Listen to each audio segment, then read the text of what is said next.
amis, aujourd'hui on va parler des outils de jardin. Donc l'outil, c'est ce qui nous relie à notre tâche, c'est l'intermédiaire entre la main et l'objet de notre tâche. Donc c'est vraiment super important.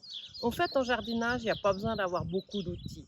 Il y en a 3, 4 qui sont vraiment indispensables. Je vais vous les montrer. On va les regarder ensemble dans un instant. Alors, dans le jardin, aujourd'hui, on ne fait pas du travail de sol profond, mais il faut aérer le sol. Et pour ça, un outil qui est vraiment fantastique, c'est la grelinette. Alors, la grelinette, c'est 4 dents, ou 5 dents, ou 3 dents. Il faut choisir selon vos capacités, parce que plus l'outil va être large, plus ça va être pénible de l'utiliser. Il y a 2 manchons bois qui nous serviront à bien prendre l'outil en main. Et je vais vous montrer comment on aère le sol avec la grelinette. On le fait à reculons, donc on plante les dents, on appuie bien, pas trop profond, et ensuite on reste bien droit sans se blesser le dos. C'est pour ça que c'est un outil qui est vraiment super parce qu'il ménage le dos. On recule simplement et c'est tout. Et ensuite on repart pour le rang suivant et on aère ainsi notre terrain de manière extrêmement facile et rapide.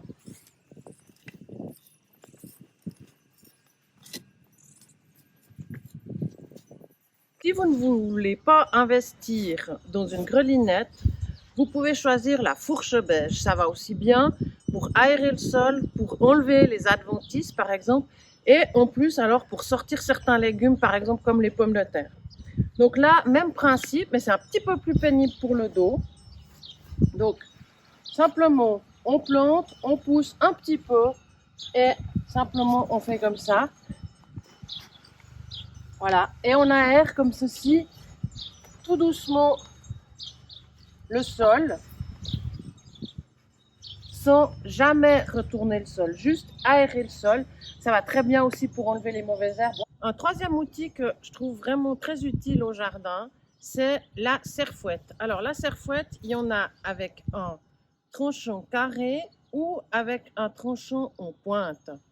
Les deux ont leurs avantages. La serfouette, elle sert pour décompacter éventuellement des mottes, pour tracer des sillons, pour faire un peu, pour aussi enlever un peu les mauvaises herbes. Alors, c'est très simple. On peut l'utiliser ainsi. Et puis si on veut juste décompacter, ça va très très bien. Voilà. Le râteau, c'est vraiment l'outil symbole du jardinier.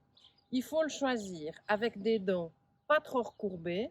C'est pas un râteau à feuilles. Les râteaux à feuilles sont généralement très larges et avec les dents fines et recourbées. Donc c'est pas ça.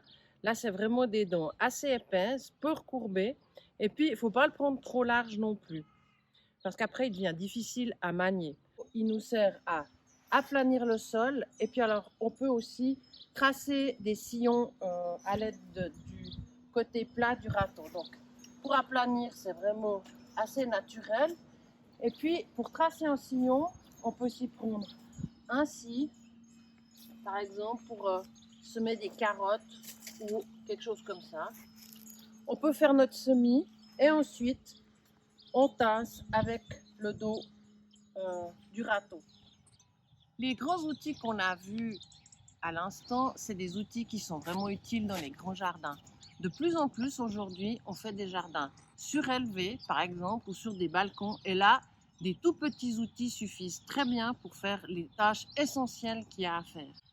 Là, je vais vous en présenter 3. Donc, une petite pelle à main, toute simple, mais de bonne qualité avec un acier vraiment bien solide. Il faut faire attention à ça. Une autre pelle qui est assez originale, qui est coudée comme ceci et qui est vraiment très utile pour faire des plantations. Simplement, on donne un petit coup, on met le planton et on referme. Ça, c'est vraiment tout à fait intéressant comme outil. Puis le troisième outil, c'est simplement pour gratter, enlever les adventices, juste aérer un petit peu la terre, c'est largement suffisant. Donc, 3 outils pour les jardins surélevés. Une chose qui est vraiment importante quand on achète des outils, c'est de se dire qu'ils doivent durer toute la vie du jardinier. Et pour ça, il faut faire attention à un certain nombre de choses, notamment le manche. Généralement, les outils de jardin sont faits en frêne. Donc, le manche, il doit être lisse, il doit être agréable à toucher, il doit glisser. Il ne doit pas y avoir des échardes qui blessent la main du jardinier, évidemment. L'autre chose, c'est la liaison entre la partie acier et la partie bois. Donc là, on a un système où l'acier est enfilé sur le bois. Donc ça tient assez bien généralement. Sur celui-ci, la liaison ici doit être solide, bien tenir dans la main. Et puis là, on voit qu'on a une autre liaison avec des vis et le manche en acier qui assure une très bonne solidité. C'est un outil qui va prendre des très grosses charges, donc c'est particulièrement important. Parfois, dans le commerce, on trouve des outils qui s'interchangent sur un seul manche. Donc souvent, le manche est en acier ou en aluminium et les différents outils viennent s'enficher à l'intérieur. Je ne recommande pas ce genre d'outils parce que la solidité n'est vraiment pas assurée. Par contre, ils ont l'avantage d'être légers et utiles pour un usage très occasionnel. Les outils, quels qu'ils soient, doivent nous aider à travailler dans notre jardin de manière agréable, sans se blesser et en étant efficaces.